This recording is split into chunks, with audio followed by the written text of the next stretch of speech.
Well, we visit now with Coach Roy Williams, who spent 15 wonderful years as the head coach of the Kansas Jayhawks, and our subject, of course, is Allen Fieldhouse. And I know when you took the job, you had Coach Smith telling you about Kansas, and Coach Dick Harp a lot about Kansas, who had actually coached at Allen Fieldhouse. Did they tell you about the building, or was that part of the story at all? Not really, and I had never been on campus until the night they offered me the job. And it was midnight. And I went back to the hotel and I said, I took this job, I don't even know what the place looks like. But what I remember the most is the next day coming in and walking in Allen Fieldhouse and looking around, and that old sign that was up on the end of the court about pay heed, beware of the fog. It looked like several sheets had been sewn together, and I think they kept that around for a little while and then they got a better copy. But I remember that, Bob, very clearly, the first time in there, because I came back late at night and I was the only one walking out on the floor. Well, your first live moment that I remember in the Fieldhouse was late night, your first year, and I remember what a warm reception you got from the students. I've never felt, at that point, I've never felt as neat as it was. I'd like to give you a better descriptive phrase, but it was really a neat feeling to have. And I'd already had my 2 children, and then so that was next on the list right at that time. Well, and it was a unique situation. You come in, coach departs to go to the professional ranks, coming off a miracle national championship. You got a little issue to deal with your first year, but you had great, like all the KU coaches, great success at Allen Fieldhouse. How much of that was great teams, great coaching, great players, and how much did the building help you? It was great teams and the building.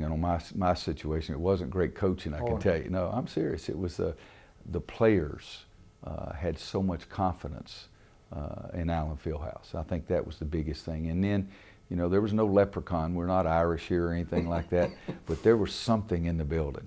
There was something, and I happen to think the fans would really at times not allow the other teams to get going.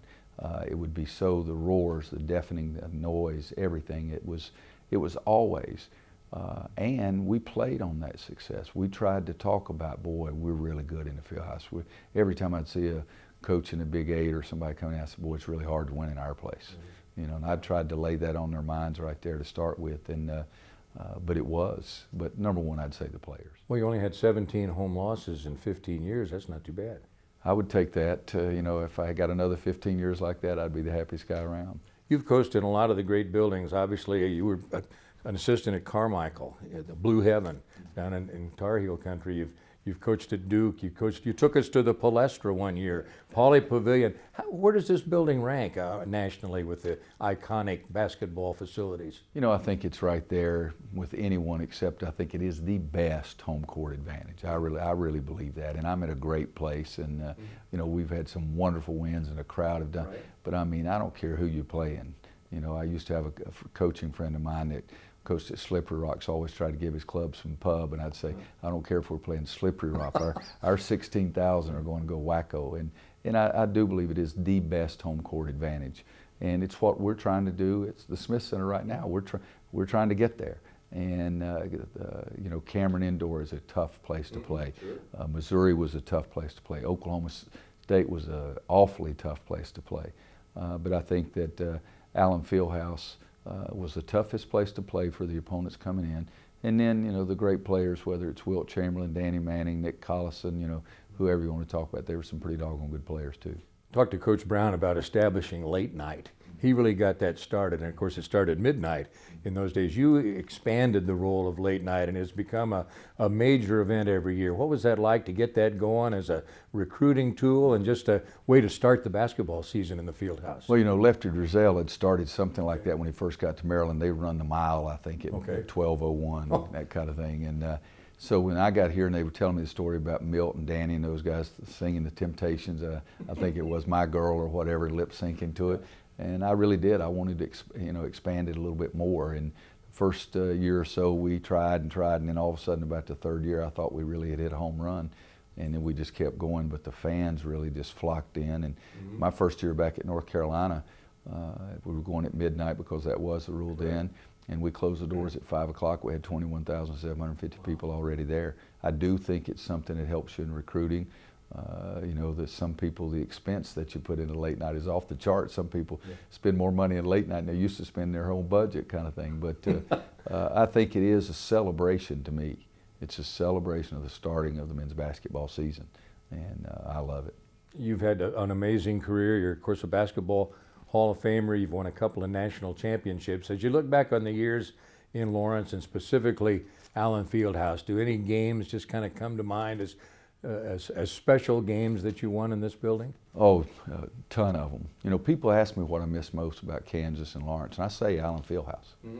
I even say that before my buddies, and that's really hard to do, because if you ask me my great golf foursome and my dreams, it'd always be with my buddies. Right. But there were so many big-time games. You know, Oklahoma State, some of the battles we had against them. I remember the night that we played for the conference championship, and Big Country had killed us down in Stillwater, and we tried some things defensively that we never did before, and it worked, and Big Country went scoreless. Yes, he did. You know, and we won the conference championship that night. Now, Randy Rutherford got 45 against us, you know, whatever it was, but I remember those games. I remember Jock Vaughn making the big basket against Indiana.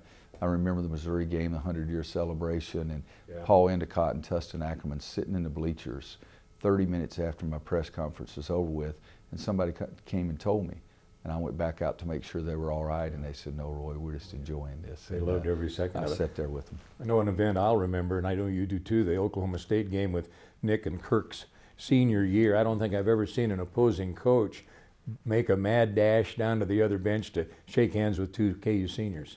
You know, I thought that was really a neat thing by Eddie. Eddie Sutton did that, and I've always had this thing in my dream that if I ever had a really silly technical that was called, I was going to get my player to go out on the court and shoot it backwards, try to shoot it over his head.